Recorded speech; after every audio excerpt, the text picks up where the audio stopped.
বিসমিল্লাহির রহমানির রহিম। আসসালামু আলাইকুম। আমি শাহিন দুবাই থেকে বলছি। তাসনিয়া ব্লগের থেকে আপনাদেরকে আবারও স্বাগতম জানাচ্ছি। আমার ভালোবাসার আপু ভাইয়ারা, কী অবস্থা, কেমন আছেন সবাই? আশা করি যে যেখানে আছেন আলহামদুলিল্লাহ অনেক বেশি ভালো আছেন। আল্লাহর অশেষ রহমতে আমিও খুব ভালো আছি।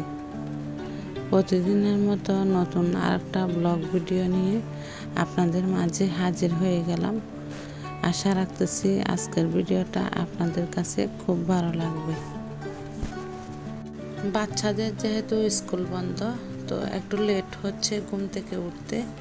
তো যাই হোক, সকালের নাস্তাটা রেডি করে নিলাম, সাথে বাচ্চারা সহ করবে। আমি এখানে চিকেন হটডগ রেডি করে নিয়েছি, 1 কাপ চাও বানিয়ে নিয়েছি আমার নিজের জন্য। বাচ্চারা যেহেতু চা খাবে না, ওদের জন্য রেডি করি নাই। অফ ক্যামেরায় নাস্তাটা করে নিলাম। তারপরে এদিকে মাছগুলো পরিষ্কার করে নিলাম কুটে বেছে।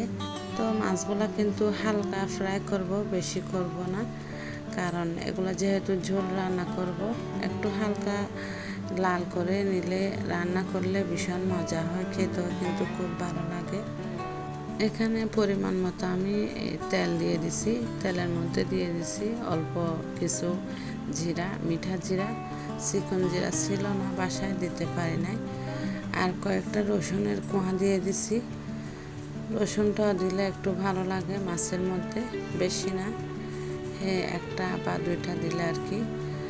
পরিমাণ মতো এখানে আমি পেঁয়াজ কুচি দিয়ে দিচ্ছি লবণ, এখন দিয়ে দিচ্ছি হলুদ, তারপর দিয়ে দিচ্ছি লাল মরিচের গুঁড়া পরিমাণ মতো। মরিচ মশলাটা যেহেতু পুড়ে যাবে, অল্প একটু পানিও দিয়ে দিচ্ছি। পানিটা দিয়ে এবার একটু নেড়ে ছেড়ে নিচ্ছি মরিচ মশলাটা। তো এরকম করে মাছ রান্না করলে বাসার সবাই কিন্তু অনেক পছন্দ করে খেতে চায়। আর এমনিতে যদি সাদা ঝোল রান্না করি তেমন একটা পছন্দ করে না, বিশেষ করে বাচ্চারা একদম খেতে চায় না। যে কোনো কিছু ফ্রাই করলে ওরা অনেক খুশি। তো যাই হোক, হালকা ফ্রাই করে নিলাম মাছগুলা, এবার দিয়ে দিলাম, দিয়ে এবার একটু নেড়ে ছেড়ে নিলাম মাছগুলা। তো ঝোল কিন্তু বেশি দিব না, অল্প একটু ঝোল দিব। এবার ঢাকনা দিয়ে আমি ঢেকে দিচ্ছি। তো 10 মিনিট পরে আবারও চলে আসলাম। এখন ধনিয়া পাতাটা দিয়ে নামিয়ে নিব মাছগুলা। এই তো ধনিয়া পাতা দিয়ে দিলাম। গ্যাসটা কিন্তু আমি অফ করে দিছি। আজকে সবজি রান্না করব তিতে কাঁকরোল। এখানে কিন্তু 2 বেলার জন্য রান্না করে নিচ্ছি। বাচ্চারা তো তেমন একটা সবজি খেতে চায় না, তো আমরা 4 জন আছি আর কি, হয়ে যাবে। বাচ্চারা খেলে একটু একটু খাবে, বেশি খাবে না। চুলা থেকে আমি মাছগুলো নামিয়ে ভাত বসাই দিচ্ছি। ভাতেও ব্লক চলে আসতেছে। তো ভাতের ফ্যানটাও আমি গেলে নিলাম অফ ক্যামেরায়।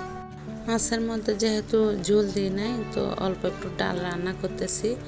এমনিতে প্রত্যেকদিন লেবুর খাঁজি খাই, সবাই পছন্দ করে। এখানে যেহেতু বেশি গরম পড়তেছে, লেবুর টক খেলে আর কি ভাত দিয়ে একটু একটু ভালো লাগে। আমার আজকের ভিডিওটা আপনাদের কাছে কেমন লাগছে অবশ্যই কমেন্ট করে জানাবেন। ভিডিও ভালো লাগলে একটা লাইক দিয়ে ভিডিওটা কন্টিনিউ করবেন। আর আপনি যদি আমার চ্যানেলে নতুন হয়ে থাকেন, চ্যানেলটি সাবস্ক্রাইব করে বন্ধু হয়ে পাশে থাকবেন। ইনশাল্লাহ আমি আছি আপনাদের পাশে সব সময়ের জন্য। তো মুরগিগুলো যখন একদম ছোট ছিল তখন কিন্তু আমি ভিডিওতে আপনাদেরকে দেখাইছি। তো হঠাৎ করে দেখতেছি মাথা ঘুরাইয়ে পড়ে যাচ্ছে গরমে আর কি। আমি তাড়াহুড়া করে মুরগিটাকে জবাই করে দিছি। আমার মেয়ে কিন্তু অনেক কষ্ট করছে মুরগিগুলার পিছনে। তো 3টা থেকে একটা জবাই করে দিছি। ও কিন্তু মুরগির মাংস খায় নাই, অনেকটা কান্নাকাটি করতেছে। মুরগি জবাই করে দিছি, সেই জন্য আমি জবাই করে ফ্রাই করে দিছি। সবাই মানে তায়েফ আর রুফাদা খাইছে, তো ও কিন্তু খায় না, ও কিন্তু ভীষণ কান্নাকাটি করতেছে, এটা জবাই করে দিছি সেই জন্য। আমার মেয়ে তাসনিয়া কিন্তু ও এরকমই যে কোনো হাঁস মুরগি জবাই করলে আর কি কান্না করতে করতে চোখ ফুলায় ফেলে। তো মেজাম্মু বলতেছে কখনো যদি ও হাঁস মুরগি লালন পালন করে আর কি জবাই করতে পারবে না, ভীষণ কান্নাকাটি করবে জবাই করার সময়, এটাই বলে হাসতেছে। তো দুপুরে আপনাদের ভাইয়াকে কিছু চেরি ফল ছিল, তারপর 2টা আমড়া গোটা ছিল, সেগুলো খেতে দিলাম, টক খাবার একটু পছন্দ করে। এটা হচ্ছে বিকালবেলার ভিডিও। বাচ্চাকে যখন নিয়ে টিউশনে যাচ্ছি দেখতেছি একটা পাখি মারা যাচ্ছে গরমে, ধরপড়ায় কিন্তু পাখিটা মারা যাচ্ছে। তো আমি কিন্তু অনেকক্ষণ দাঁড়িয়ে দেখে থাকছি পাখিটার দিকে। আমি মনে করছি এমনিতে বসে আছে, দেখতেছি না এটা মারা যাচ্ছে।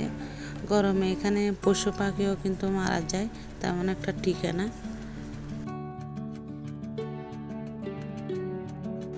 তো যাই হোক, ছেলেকে নিয়ে চলে আসলাম, এখন ওকে লেখা দেখাই দিচ্ছে কীরকম লিখবে।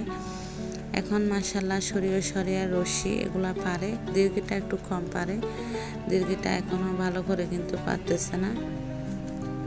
এটা হচ্ছে আরেকটা মিষ্টি মামনি। তো মিষ্টি মামনির সাথে প্রায় সময় কিন্তু আমি দুষ্টামি করি, ও কিন্তু আমার সাথে করে, বুঝে। ওর হাতে একটা গোল্ডের আংটি আছে, তো তারপর একটা গলার মধ্যে চেন আছে আর কি। প্রায় সময় কিন্তু আমি এগুলো বলি আমাকে দিয়ে দিতে, আমাকে দাও, আমার কাছে নেই। তো আমাকে বলে না আপনার কাছে আছে, বাসায় আছে, আমার আম্মুর থেকে যেরকম আছে সেরকম আপনার কাছেও আছে, এরকম বলে আর কি। মাশাআল্লাহ খুব সুন্দর করে কিন্তু কথা বলে, ভালোই লাগে। তো যাই হোক, বাচ্চাকে নিয়ে টিউশন থেকে পড়ায় আর কি চলে আসলাম। তো বিকালে এখানে কিছু খাবার রেডি করে নিচ্ছি, নাস্তা। এখানে আমি জাল পোকা রেডি করে নিচ্ছি। তো আমরা 2 যা খাবো সবাইকে কিন্তু রেডি করে দিয়ে দিছি। আজকের মতো এখানে বিদায় নিচ্ছি। আপনারা সবাই ভালো থাকবেন, সুস্থ থাকবেন। সবার জন্য অনেক অনেক দোয়ার ভালোবাসা রইল। আমাদের সবার জন্য দোয়া করবেন। কোনো কিছু যদি ভুল ত্রুটি হয় ক্ষমা সুন্দর দৃষ্টিতে দেখবেন। অন্য একটা ভিডিওতে আপনাদের সাথে দেখা হবে। আল্লাহ হাফেজ, আসসালামু আলাইকুম।